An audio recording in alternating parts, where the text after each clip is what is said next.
What is the difference between a physician assistant and a certified physician assistant? Defining the PA-C. You're listening to ReachMD XM160, the channel for medical professionals. Welcome to the Clinicians Roundtable. I'm PA Lisa D'Andrea Lenell, your host, and with me today is Janet Lathrop, President and CEO for the National Commission on Certification of Physician Assistants. Today we're discussing the PA certification process and the history of the NCCPA. Hi, Janet. Welcome to ReachMD. Hi, Lisa. Thanks so much for having me on.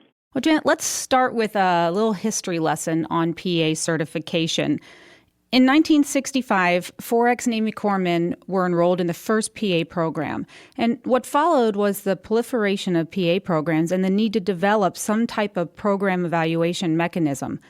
Tell us where the NCCPA fit into that PA history and how it's become the certifying body for physician assistants in the United States. Well, PA certification has been around almost as long as the PA profession itself.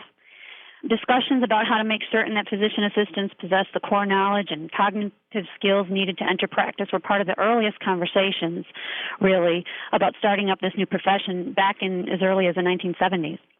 In fact, in 1972, it was the National Board of Medical Examiners and the American Medical Association that convened representatives from 14 different organizations to discuss the need for establishing an independent certifying body for the PA profession.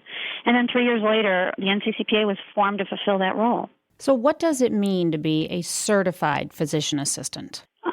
Well, in general, I believe that it means that the PA is committed to a career-long process of learning and evaluation, and that a certified PA has demonstrated a breadth of knowledge across all organ systems, and that they've shown that they know how to care for a patient, from the history-taking process to conducting physical exams, to formulating diagnoses, developing treatment plans, prescribing medications and treatments, and just kind of following the patient through. Could you go through the process of how a PA gets certified in the United States? Yes. Well, they would take the initial certifying, they would graduate from an accredited PA program in the United States, and they would take our PANCE exam, which is the Physician Assistant National Certification Exam. Our mission is to assure that certified PAs meet professional standards of knowledge and skills. So they would take our certification exam, they'll pass the exam, they'll be awarded the C, and in all 50 states, that is required for licensure. Tell us about the exam. For the PANCE exam, the initial, it's based on a core curriculum of basically mirrors the PANRAE blueprint. It covers different organ systems and diseases and disorders. So they take the PANCE exam and they pass it. Now, moving forward, what are the requirements to stay certified? Different in different states. There's about maybe half of the states require NCCPA certification for relicensure, 100 hours of CME every 2 years, and a recertification exam every 6. And how does that compare to other medical specialties or MDs, DOs, or nurse practitioners? NPs are trained in the nursing model, while physicians and DOs and PAs are trained in the medical model. I think PA practice is unique because it's kind of based on the concept of team practice, where the supervising physician plays a key role. There's variability from state to state. The majority of states, PA scope of practice is based wholly on delegation of authority from a supervising physician. And I think for physicians, that means that they can empower the PAs whom they've worked with to do nearly any task that they themselves would do. And I think this provides for increased efficiencies within a practice and often allows a practice to serve a growing patient population. So when you talk about taking the recertification exam every 6 years, currently PAs are the most tested profession in the history of medicine, and many PAs ask why so often. There aren't any other medical professions that test that often. The rigor of the PA research process was not an accident. I mean, those involved in the design of this process wanted the PAs to be able to say that they were held to the highest standards out there. In fact, PAs joined family practice physicians as the first groups who held themselves to a retesting requirement, really. And at that time, the family practice physicians were also retesting every 6 years. And that's really only changed fairly recently as they've added a number of other hurdles to their maintenance of certification process. But that early commitment to a rigorous testing and retesting process helped PAs gain the traction needed to earn the right to practice in all 50 states, in my opinion. And it's really been a positive thing for the profession as a whole, and do I dare say for most PAs as well, or at least those who've been in practice for a while might agree with that. But of course, if you bring it down to the level of the individual PA, it changes a bit. I mean, I know, no one really likes to be tested on the breadth of medical practice every 6 years. But there might be a few out there who enjoy the challenge. But for most, it's right up there with paying taxes. We know it's important and we have to do it, but we do like to grumble about it. Do we see that changing anytime soon? Not really anytime soon. Our board definitely is always open to new ideas. We've heard several times that people would like us to go to a 10-year research process. We'll be looking at that as we look at our whole maintenance of competencies, maintenance of certification process in general. So I can at least say it'll be discussed. Does a physician assistant have to be certified to practice? Well, that's dependent on states, I believe. It's also dependent on their employers. I believe for different types of reimbursement, some require certification and not. So I think it's kind of depending on their environment that they work. Is that state dependent as well? Yes. In every state, we talked about having to pass the PANS exam, and in about half of them, it's required to pass the PANRE, or research exam for relicensure. And how can someone find out or verify if a PA is certified? They can go to our website, www.nccpa.net, and we have a little section there, Verify PAC. They can just input the PA's name, state, and some other identifying information, very general information, and it'll pull up the individuals. They just click on them, and they'll see the information and can also print a report. If you're just joining us, you're listening to the Clinicians Roundtable on ReachMD XM 160, the channel for medical professionals. I'm PA Lisa D'Andrea Lenell, and I'm speaking with Janet Lathrop, President and CEO for the National Commission on Certification of Physician Assistants. Today we are discussing the PA certification process and the history of the NCCPA. So Janet, let's talk a little about how the certification process has changed over the years. There used to be Pathway 2, or still is, but tell us about Pathway 2. Okay. Certification process in general has definitely changed a bit over the years. The basic requirements have remained the same. There's the initial certification exam, the research exam every 6, and the CME in between. But standards have been raised along the way. The rigor of the process has gotten a little tighter. The CME auditing process is an example of that. I would say for the individual PA, the most dramatic change has probably been the testing process itself, and it's been a good change. I mean, even up until the very late 1990s, our exams were only available a handful of days a year at a very limited number of locations. And today, PAs can take our exam any day of the year in several hundred locations around the U.S., and we also provide international testing. The Pathway 2 has been an alternative to the traditional research exam for probably about the last 10 years. And it was developed largely in answer to the PA specialists who did not like the fact that they had to come back again and again to recertify and be tested on a generalist exam.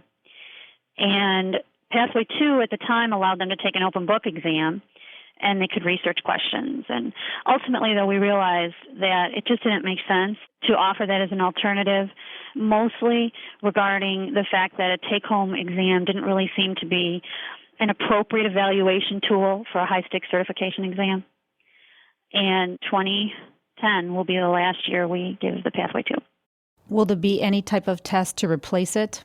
There is nothing to replace it per se. We have kind of morphed our recertification exam into a more practice-focused, practice-friendly exam called the Practice-Focused PANRE, which allows the individual taking the exam to choose one of, right now, a few options to add on to their recertification exam.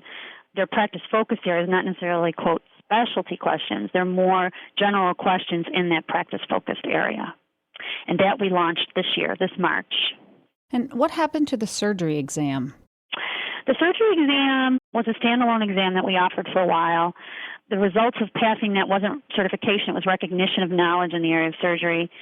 And honestly, after a while, the numbers were dwindling so of takers that it was starting to lose money. So with most of our products, we try to have the fees for our products be break even. And to offer the surgery at a break-even price, it was, I can't really remember now, I want to say it was $800 or $900 an exam, and it just wasn't, we didn't feel that with the dwindling numbers, we didn't feel it would be reasonable to charge the PAs, the few that were taking it, that kind of money. So does the new practice-focused exam offer some type of specialty recognition? No, it still results in the same certification, the same research, the same generalist fee. What happens if they take the PANS and they don't pass it? That individual can try again up to 6 times in the 6 years following graduation. So if you look at it from the time of graduation, you've got 6 years and or 6 attempts to pass the exam. If they don't, then they're no longer eligible to sit for the PANCE. And then what about the recert exam? What if you don't pass that? Well, that will vary state to state, employer to employer. Sometimes, unfortunately, the answer is that they can't work. I mean, that does happen. Because of that, we try to give all our recertifying PAs the best chance at success. We allow them to take the exam a year early in their 5th year if they want to. They have 2 chances to pass that year and 2 in the next year. So they really have 4 attempts to pass. And giving them that flexibility helps them plan and prepare for their exam around their other major life events. Sometimes if a PA is planning a job change or a marriage or childbirth, any of those major things that take up a good bit of time, they at least have the flexibility and the chance to work something as important and time-consuming as the recert exam around that, their schedules. So in between the recertification exams, the requirement for continuing medical education is 100 on 2-year cycles. And when the PA acquires the CME and they enter it into the system at the NCCPA, how long should they keep that CMA info? I believe we suggest for a 7-year period. Typical 6-year recertification period would be fine as well. They would usually know after their 2-year cycle if they were going to get audited. So 6 years seems safe. 6-7 years seems like a safe bet. What's included in the audit process if you're chosen to do so? PA is asked to submit documentation supporting the hours that they had logged. We review it, we make sure it's accurately reported, we kind of verify it.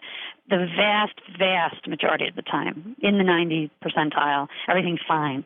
And in the few instances where we can't come up with documentation, or the PA just can't, or the event that they, the CME place that they took it, then they end up kind of, failing it. I don't even know if that's the word we use, but the ramifications are they just have to make up those hours during their next cycle.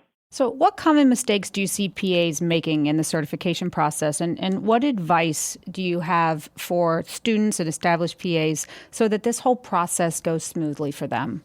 Well, that's a good question. I guess the most avoidable mistake is probably one that's going to sound really crazy in this day and age, but it's sometimes PAs just forget to let us know that they've moved and changed email addresses. We try to do a really good job of keeping in touch with everyone and letting them know all the things that they need to do, giving them lots and lots of reminders. And when PAs forget to tell us that, we can't really get in touch with them. So we lose touch. They miss out on our reminders. We actually have someone who travels around the country, and when she visits PA programs and she's explaining the certification process, she likes to tell them that when you move, tell the NCCPA before you even tell your mom. Because that does help. But believe it or not, that is one of the biggest mistakes, is just not keeping in touch and keeping their information up to date with us. And what's the relationship between the NCCPA and the AAPA? It's really terrific, and I'm happy to say that. I'm very happy to be able to say that. We have a very collegial, professional relationship. Their, not so new CEO, he's been a year now, Bill Lineweber, is a terrific colleague. And, I think that there'll obviously be issues that the professional organization and the certifying body aren't going to agree with, but I think we're at a point where we can at least listen to each other respectfully and agree to disagree, and or agree. When we agree, it's great. And I would say in the 10 years I've been here, it's really, the relationship is the best it's ever been.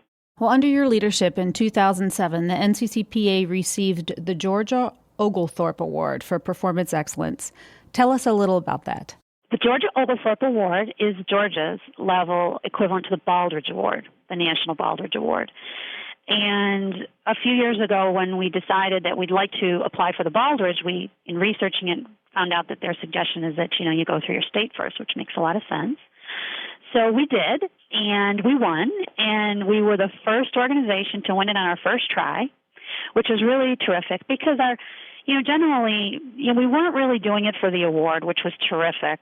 It's the process you go through to get there. It's the systems you put in place and the cost-reducing measures and Six Sigma process that makes you a better organization. Real good benefit I felt from receiving the award was that a third party was able to say to our PA customers, NCCPA is efficient and doing the best they can with your dollars. And that was important to me because we could say that till we're blue in the face, but when you have a third party kind of affirm your hard work, it felt good. Well, keep up the good work, and thanks, Janet, for coming on the show. Oh, thank you, Lisa. It was terrific. I appreciate it. I'm PA Lisa D'Andrea Lenell, and you've been listening to the Clinicians Roundtable on ReachMD XM160, the channel for medical professionals. Please visit our website at reachmd.com, which features our entire library through on-demand podcasts. And thanks for listening.